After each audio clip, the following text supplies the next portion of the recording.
Էջմիածնի Մայր տաճարի դռների մոտ խուլիգանական պահվածքով աչքի ընկած տաճարի խոյակին մագլցած այս մարդը Սպենդիարյանի անվան օպերայի եւ բալետի ազգային ակադեմիական թատրոնի փոխտնօրենն է, հայտնել է Ազգային ժողովի Հայաստան խմբակցության падգամավոր Գառնիկ Դանիելյանը եւ հրապարակել է այս տեսանյութը։ Կադրերում երևում է նաեւ Տեր Վրթանես Բադալյանը, որը փորձում է հանգստացնել տղամարդուն։ Քահանան սրտի կատված էր ստացել Մայր տաճարի մուտքի մոտ։ Падգամավորը նաեւ հայտնել է, որ այդ դեպքի վերաբերյալ ոստիկանապետին հանցագործության մասին հաղորդում է ներկայացրել։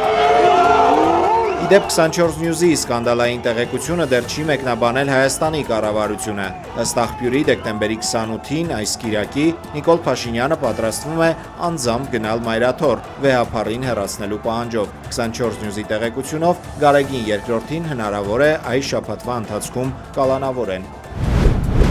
ԱՄՆ նախագահ Դոնալդ Թրամփի վարչակազմը որոշել է հետ կանչել շուրջ 30 երկրում ծառայող ամերիկացի դեսպանների եւ բարձրաստիճան դիվանագետների։ Associated Press-ի փոխանցմամբ նրանց մեծ մասը նշանակվել էր Ջո Բայդենի նախագահության ընթացքում։ Կադրային փոփոխությունները վերաբերում են նաեւ Հայաստանում ԱՄՆ դեսպանին։ Ամենաշատ դեսպանները հետ են կանչվում Աֆրիկայի եւ Ասիայի երկրներից։ Հետ կանչված դիվանագետները պետք է վերադառնան Վաշինգտոն։ ԱՄՆ-ում Հայաստանի եւ Ադրբեջանի դեսպաններ Նարեկ Մկրտչյանը եւ Խազար Իբրահիմը մասնակցել են Թրամփի երթուղի նախաձեռնությանը նվիրված կլոր սեղանի քննարկմանը։ Այս մասին հաղորդել է ԱՄՆ-Ադրբեջան առևտրի պալատը։ Քննարկմանը մասնակցել են նաեւ Վրաստանի, Ղազախստանի, Ղրղզստանի, Թուրքմենստանի եւ Ուզբեկստանի դեսպանները, Վաշինգտոնում ԱՄՆ կառավարության բարձրաստիճան պաշտոնյաներ եւ բիզնեսի ներկայացուցիչներ։ Հայաստանի դեսպանը ողջունել է մեջբերում ադրբեջանցի գործընկերների հետ կառուցողական համագործակցությունը եւ նշել, որ նման գործնական համագործակցությունը կարեւոր է շոշափելի տնտեսական եւ սոցիալական արդյունքների հասնելու համար։ Ադրբեջանի դեսպան Խազար Իբրահիմն իր հերթին հավելել է, որ այս տարվա օգոստոսին Վաշինգտոնում կայացած գագաթնաժողովը պատմական համագործակցության հիմք է։ Ադրբեջանի նախագահ Իլհամ Ալիևը չի մասնակցի ԱՊՀ պետությունների ղեկավարների ոչ պաշտոնական գագաթնաժողովին։ Նախագահի աշխատակազմից հայտնել են, որ պատճառը աշխատանքային խիստ գրաֆիկն է։ Ռուսաստանի Դաշնության նախագահ Վլադիմիր Պուտինի նախաձեռնությամբ կայանալիք գագաթնաժողովին կմասնակցի նաև Հայաստանի վարչապետ Նիկոլ Փաշինյանը։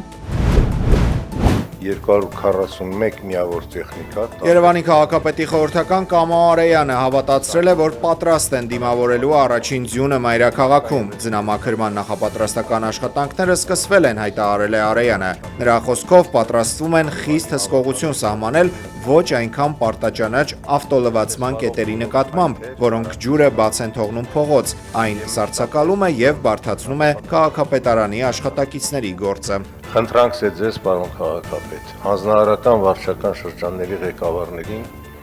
այս կանոնների կատարումը պահպանելու համար ծանոթեն բոլոր տնտեսվարողներին եւ սահմանեն խստագույն հսկողություն բոլոր տեսակի օբյեկտների նկատմամբ եւ երկրորդը խիստ հսկողություն սահմանեն հենց այսօրվանից անկախ այն բանից անտեղումներ կան չկան, մինուս ջերմաշան է գրանցվում գիշերը բոլոր ավտոլվացման կետերի նկատմամբ, որոնք ջուրը բաց են թողնում փողոց, գիշերը սառցակալում է եւ ստիպված է ԵԱՍՄ հիմնարկը բարեկային ծառայության հետ իրականացնելու այդտեղ լրացուցիչ աշխատանքներ։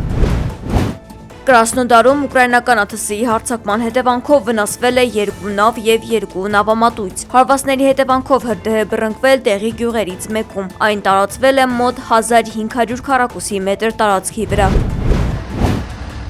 Մոսկվայի հարավում ավտոմեքենայի պայթյունի հետևանքով ռուս գեներալ է զոհվել, ստացված վնասվածքների հետևանքով մահացել է գլխավոր շտաբի օպերատիվ պատրաստվածության վարչության պետ գեներալ լեյտենանտ Վանիլ Սարվարովը, հայտնել է Ռուսաստանի Դաշնության քննչական կոմիտեն։ Ըստ քննչական կոմիտեի նախնական վարկածների սպանությունը կապված է Ուկրաինայի հատուկ ծառայությունների հետ։ Как прошли переговоры? Մայամիում ավարտվել են ռուս-ուկրաինական հակամարտության կարգավորման բանակցությունները։ Ռուսաստանի հատուկ ներկայացուցիչ Կիրիլ Դմիտրիևը կառուցողական է համարել Մայամիում ԱՄՆ նախագահի հատուկ ներկայացուցիչ Սթիվ Ուիթքոֆի եւ ամերիկյան առաջնորդի փեսա Ջարեդ Քուշների հետ բանակցությունները։ Նա մասնավորապես նշել է մեջբերում, պատերազմ հրահրողները չկարողացան խափանել Մայամիում Ուկրաինայի հարցով ռուս-ամերիկյան բանակցությունները։ ԱՄՆ հատուկ ներկայացուցիչ Սթիվ Ուիթքոֆն իր հերթին ընդգծել է, կարգավորման գործընթացը չպետք է սահմանափակվի միայն ռազմական գործողությունների դադարեցմամբ, այլ դառնա կայուն ապագայի հիմք։ Կողմերը պայմանավորվել են հաջորդ նիստը կայացնել դեկտեմբերի 22-ին։ Իսկ այդ ընթացքում ԱՄՆ փոխնախագահ Ջեյն Վեյնսը հայտարարել է, որ իրենց համար ավելի կարևոր են ամերիկացի թոշակառուները, քան Ուկրաինան։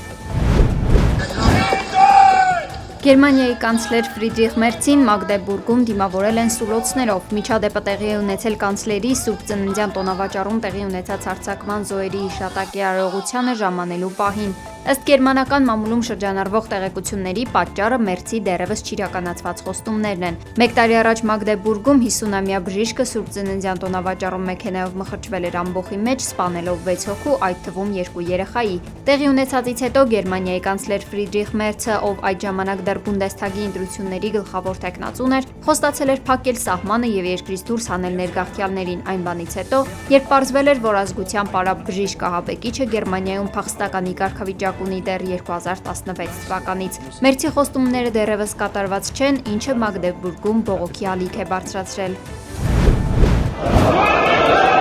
Թուրքիայում բյուջեի քննարկման նիստի ժամանակ падգամավորների միջև ծեծկռտուք է սկսվել։ Բախումները սկսվել են Արդարության եւ զարգացման կուսակցության եւ Ժողովրդահանրապետական կուսակցության падգամավորների միջև։ Լարվածությունը բարձրացել է Արդարություն եւ զարգացում կուսակցության բուրսայի падգամավոր Մուստաֆա Վարանկի ելույթի ժամանակ։ Падգամավորը խնդրել է իրեն խոսք տրամադրել, իսկ Ժողովրդահանրապետական կուսակցության падգամավոր Իլհամի Օսջանայգյունը դիտողություն է արելու հրամայել նստել, ինչն էլ բռնցքամարտի պատճառ է դարձել։